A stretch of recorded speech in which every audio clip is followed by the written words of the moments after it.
ఒక రిపోర్ట్ ఉంటుంది అధ్యక్ష, actual status of education report అని ప్రతి సంవత్సరం కూడా దాన్ని పబ్లిష్ చేస్తారు. జనవరి 2025లో లాస్ట్ రిపోర్ట్స్ అన్నీ కూడా కంపైల్ చేసి పబ్లిష్ చేస్తే దాంట్లో ఏమొచ్చింది అధ్యక్ష, అది చెప్తే సిగ్గుతో తల వంచుకోవాలి ప్రతిపక్ష నాయకులు. విద్యా వ్యవస్థను 10 ఏళ్ళు నడిపిన వాళ్ళు ఏముందంటే దాంట్లో 53% పిల్లలకి 8వ తరగతి చదువుతున్న పిల్లవాళ్లకు 2వ తరగతి పుస్తకాన్ని చదవనీకే రావట్లేదు అని చెప్పి ఆ రిపోర్ట్లో ఉంది అధ్యక్ష. ఇక అంతకంటే ఏం తార్కాణం కావాలి అధ్యక్ష?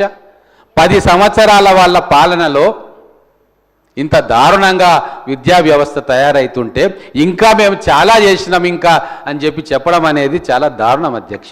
ఏమీ చేయలేదు కాబట్టే ఈరోజు ఇక్కడ మా ప్రభుత్వం వచ్చిన తర్వాత ఎన్నో విప్లవాత్మకమైన మార్పులకు శ్రీకారం చుట్టు.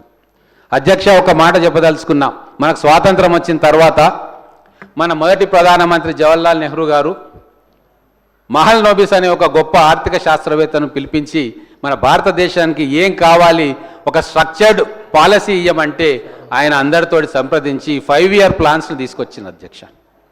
5 ఇయర్ ప్లాన్స్ తీసుకొస్తూ ఒక్కొక్క 5 ఇయర్ ప్లాన్లో ఒక్కొక్క అంశానికి ప్రాధాన్యత ఇవ్వాలని చెప్పి మొదటి 5 ఇయర్ ప్లాన్లో విద్యకు అధికమైన ప్రాధాన్యత ఇచ్చి ఆ రోజు భారతదేశానికి ఒక దిక్సూచిలాగా ఒక రహదారిని ఒక విజన్ని ఏర్పాటు చేసిన ఘనమైన చరిత్ర కాంగ్రెస్ పార్టీది అధ్యక్ష.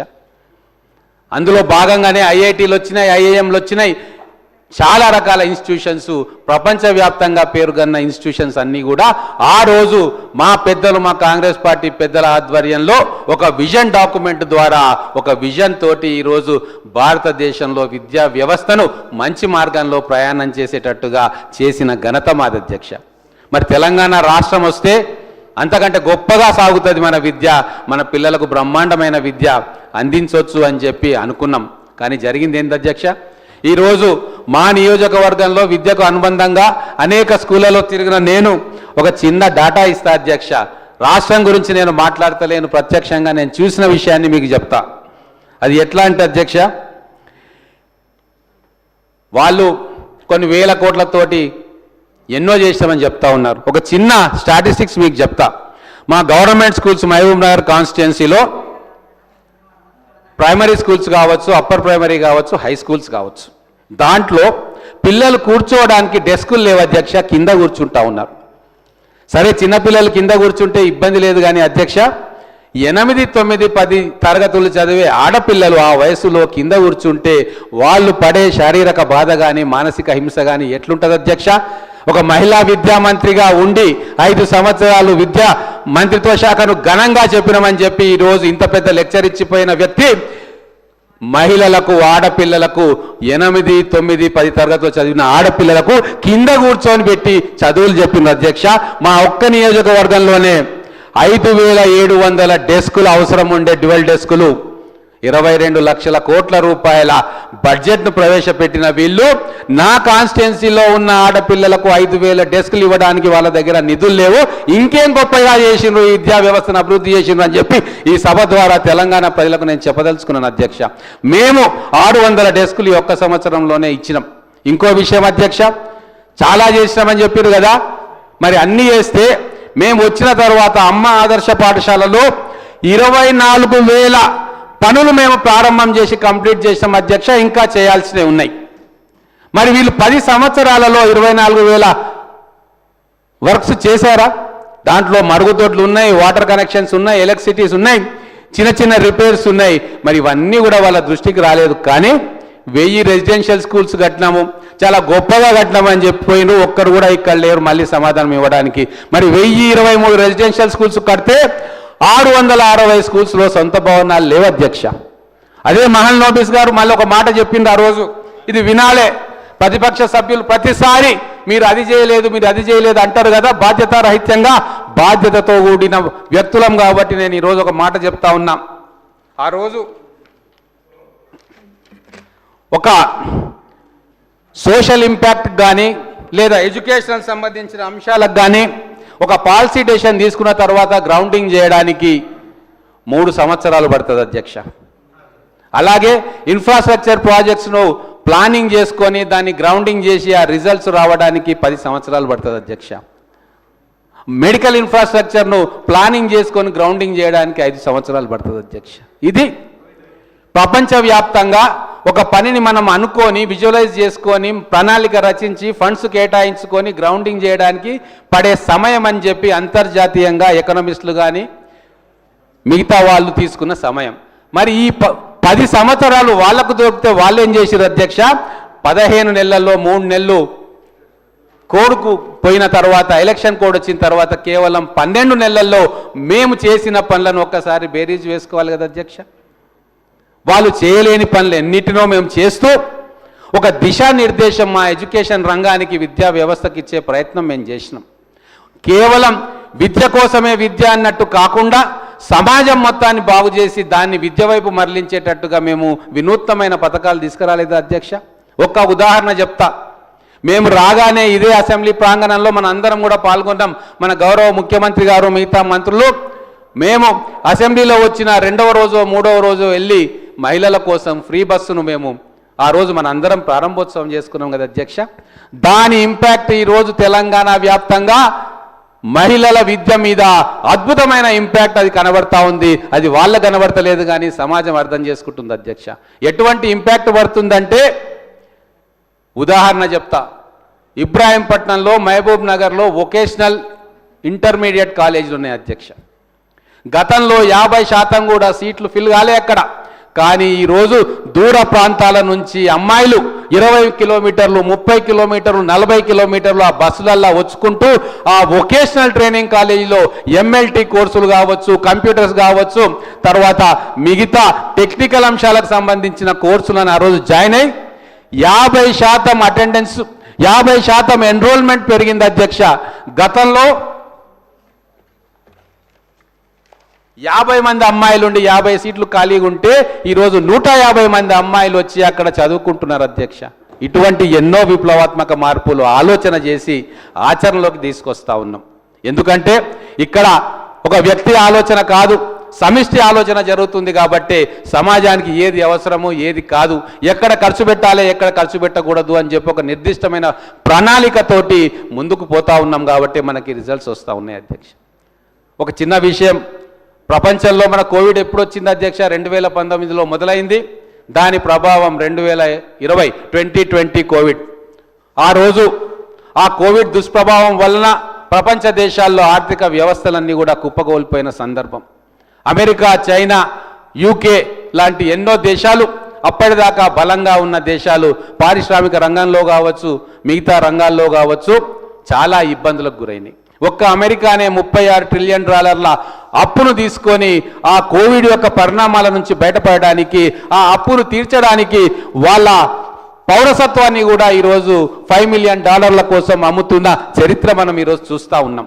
నేను ఇది ఎందుకు చెప్పదలుచుకున్నానంటే అధ్యక్ష, ఒక విపత్కర పరిస్థితి ఉన్నప్పుడు ప్రభుత్వాలు పారదర్శకతతోటి మేధస్సు గల ముఖ్యమంత్రి ఇక్కడ ఉంటే, సమాజం గురించి అవగాహన ఉన్న ముఖ్యమంత్రి ఉంటే రానున్న కాలం భయానకరంగా ఉంటుంది. కాబట్టి మనం ఖర్చు పెట్టే ప్రతి పైసా కూడా సమాజానికి ఉపయోగపడాలి అనే ఒక ఇంగిత జ్ఞానంతో వాళ్ళు ఆ రోజు ఆలోచన చేసిన అధ్యక్ష.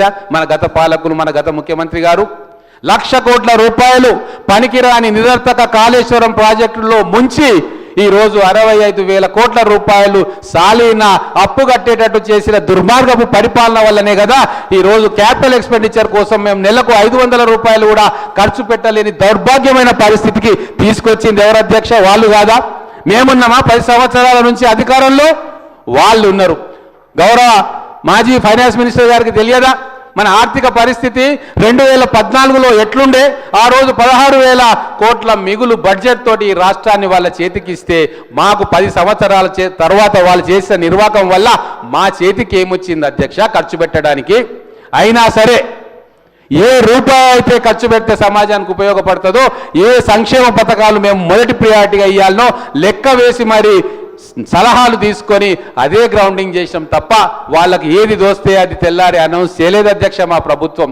అందుకే ఈరోజు సోషల్ ఇంపాక్ట్ కావచ్చు, ఎడ్యుకేషన్ కావచ్చు, ఖచ్చితంగా సరైన మార్గంలోకి ప్రయాణం చేస్తూ ఉంది. దానికోసం ఇక్కడ ఎన్రోల్మెంట్ పెరుగుతూ ఉంది. ఎన్రోల్మెంట్ ఎందుకు పెరుగుతూ ఉంది? వారు చెప్పిన లెక్కలలో 10 సంవత్సరాల నెగటివ్ ఇంపాక్ట్ గత సంవత్సరం కనబడి ఉండొచ్చు. కానీ ఎట్లయితే మాల్నోబిస్ గారు చెప్పినరో 5 సంవత్సరాల కాలం ఖచ్చితంగా పడుతుంది మన విద్యా వ్యవస్థను నెక్స్ట్ స్టేజ్కి తీసుకురావడానికి. ఆ ఇంపాక్ట్ ఇప్పుడు మనకు కనబడతా ఉంది అధ్యక్ష. చాలా గొప్పలు చెప్పుకుంటా ఉన్నారు, కానీ అధ్వానమైన పరిస్థితి ఉన్నది అధ్యక్ష. నిజంగా పాఠశాలల్లో టీచర్లు లేక ఈరోజు మేము గ్రామాన మా ఎమ్మెల్యేలు మేము స్కూళ్ళలోకి పోయి ఏం చెప్తున్నాం అధ్యక్ష? వీళ్ళే సాక్ష్యం. అయ్యా, గతంలో పంతులు లేక మీరు డ్రాప్అవుట్ అవుతా ఉన్నారు, ఇప్పుడు మేము 11,000 టీచర్లను రిక్రూట్ చేసుకున్నాము, ప్రతి స్కూల్కు కూడా టీచర్ వస్తూ ఉన్నాడు అని చెప్తే అవును వస్తున్నారు అన్నారు. కానీ ఒకసారి మిడిల్ ఆఫ్ ద ఇయర్లో జాయినింగ్స్ ఉండవు అధ్యక్ష. ఎందుకు తగ్గినాయి వాళ్ళు అంటా ఉన్నారు. ఖచ్చితంగా నెక్స్ట్ అకాడమిక్ ఇయర్లో మొత్తం సమాజానికి కాన్ఫిడెన్స్ వచ్చింది, బడులు సక్రమంగా నడుస్తాయి, బళ్ళలో మౌలిక వసతుల కల్పన జరిగింది, టాయిలెట్స్ కావచ్చు, బెంచెస్ కావచ్చు, బోర్డ్స్ కావచ్చు, టీచర్స్ కావచ్చు, కాంపౌండ్ వాల్ కావచ్చు, ఎలక్ట్రిసిటీ కావచ్చు, ఫ్యాన్స్ కావచ్చు, ఇవన్నీ కూడా ఈ ఒక్క సంవత్సరంలో ప్రభుత్వం ఎన్నో ప్రయాసల కోర్చి ఆర్థిక పరిస్థితి బాగలేకున్నా కూడా వాళ్లకు ఇచ్చినందుకు, వర్కులు కంప్లీట్ చేసినందుకు ఖచ్చితంగా వచ్చే అకాడమిక్ ఇయర్లో బ్రహ్మాండంగా మా పిల్లలు చేరిక జరుగుతుంది అధ్యక్ష. మూలాలకు వెళ్ళాలి మనం. పరిపక్వత గల రాజకీయ నాయకులు ఎప్పుడు కూడా చిన్న విషయాలను పట్టుకొని అసెంబ్లీలో ప్రస్తావించకూడదు. విధాన నిర్ణయాల గురించి మాట్లాడాలి, పాలసీ గురించి మాట్లాడాలి. ఆ పాలసీ మీరు ఏం చేసిర్రు, దాంట్లో లోటుపాట్లు ఏమున్నాయని చెప్పి చర్చ జరగాలి. అదే మా బాధ్యత శాసనసభ్యులుగా. అంతేగాని ఒక పిల్లవాడికి అస్వస్థతగా ఉన్నాడు, ఒక దాంట్లో ఫుడ్ పాయిజనింగ్ అయింది, ఇవన్నీ మనం గతంలో చర్చ చేసుకున్నాం. ఈ సంవత్సరం మా హయాంలో ఎన్ని జరిగినాయో అంతకు 10 రెట్లు ఫుడ్ పాయిజనింగ్ వాళ్ళ హయాంలో జరిగిన విషయం వాళ్లకు తెలుసు. గతంలో ఇదే అసెంబ్లీ వేదికగా మేము ఆధారాలతో సహా సిద్దిపేట, గజ్వేలు, సిరిసిల్లలో ఎన్ని ఫుడ్ పాయిజనింగ్ కేసులు జరిగినాయో అని చెప్పి వివరించి చెప్పినా కూడా మళ్ళీ అదే పాతపాట పాడుతూ ఉన్నారు. ఈరోజు నేను ప్రతిపక్ష డిఫాక్టో అపోజిషన్ లీడర్గా వ్యవహరిస్తున్న మా మిత్రులు, చిరకాల మిత్రులు హరీష్ రావు గారిని కూడా అడగదలుచుకున్నాం. ఫైనాన్స్ పోర్ట్ఫోలియో వారి దగ్గరనే ఉంది కదా. ఈరోజు ఈ దుస్థితికి కారణం ఎవరు? ఈరోజు ఈ దుస్థితికి కారణం అర్థం పర్థం లేకుండా అప్పులు తీసుకొచ్చి మన పిల్లలకు, సమాజానికి కావాల్సిన ప్రాజెక్టులను మన స్కూళ్ళ మీద, మన రోడ్ల మీద పెట్టకుండా కేవలం ఇరిగేషన్ ప్రాజెక్ట్స్ మీద, కాళేశ్వరం మీద పెట్టినందుకే ఆ భారాన్ని ఇప్పుడు మోస్తా ఉన్నాం. ఇంకో 10 సంవత్సరాలు కూడా మోయాల్సి వస్తుంది అధ్యక్ష. ఈ పాపంలో పూర్తిగా వారిదే పాపం తప్ప మాకు దాంట్లో సంబంధం లేదు. మేము ఇంకా ఆ పాప పరిహారం మేము చేస్తూ ఉన్నాం. ఈ సంవత్సరమే కొన్ని వేల కోట్ల రూపాయలు ఇన్స్టాల్మెంటు వడ్డీని కట్టి వాళ్ళ పాపాన్ని మేము మోస్తూ ప్రక్షాళన చేసే కార్యక్రమం చేస్తున్నాం. ఇది వాళ్ళు అర్థం చేసుకోవాలని నేను చెప్తా ఉన్నాను అధ్యక్ష. అలాగే ఇంకొక గొప్ప విషయం జరుగుతూ ఉంది అధ్యక్ష. సమాజంలో రెవల్యూషన్స్ అన్నీ కూడా సైలెంట్గా జరుగుతాయి. అటువంటి ఒక రెవల్యూషనే విద్యా వ్యవస్థలో మా ప్రభుత్వం, మా ముఖ్యమంత్రి గారు, మా మంత్రివర్గం తీసుకున్న మార్పులతో మొదలైంది అధ్యక్ష. ఏంటి ఆ రెవల్యూషన్ అంటే ఈరోజు ఫ్రీ బస్సు ఎగతాళి చేసింది కదా అధ్యక్ష. ఫ్రీ బస్సు తోటి ప్రతి సగటు మహిళ ఈరోజు తెలంగాణలో 150 కోట్ల ఫ్రీ ట్రిప్స్ అయితే ఆ డబ్బు ఎక్కడికి పోతుంది అనుకున్నారు అధ్యక్ష?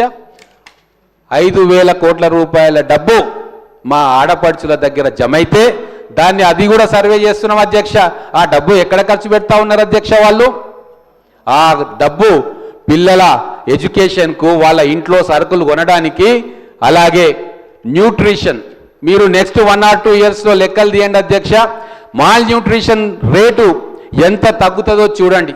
సేవింగ్స్ చేసుకుంటున్న డబ్బులను మా మహిళలు, మా ఆడపడుచులు, అక్కలు, చెల్లెళ్ళు పిల్లలకు మంచి ఆహారాన్ని ఇవ్వడానికి కూడా ఖర్చు పెడతా ఉన్నారు. ఒక చిన్న ఆలోచన ఎంత పెద్ద మార్పుకు శ్రీకారం చుడుతుందో వాళ్ళకు అర్థం కాదు అధ్యక్ష. 10 ఏళ్లలో విద్యా వ్యవస్థను మొత్తం భ్రష్టు పట్టించి మేము చాలా గొప్పగా చేసినామని చెప్పి మళ్ళా అధికార పక్షం ఏం చెప్తుందో వినకుండా మొత్తం వెళ్ళిపోయిన వ్యక్తులకు విద్యా వ్యవస్థ మీద అవగాహన ఉంటుందని అనుకోవడం చాలా భ్రమ. ఈరోజు ఒక గొప్ప సంఘటన అసెంబ్లీలో జరిగింది.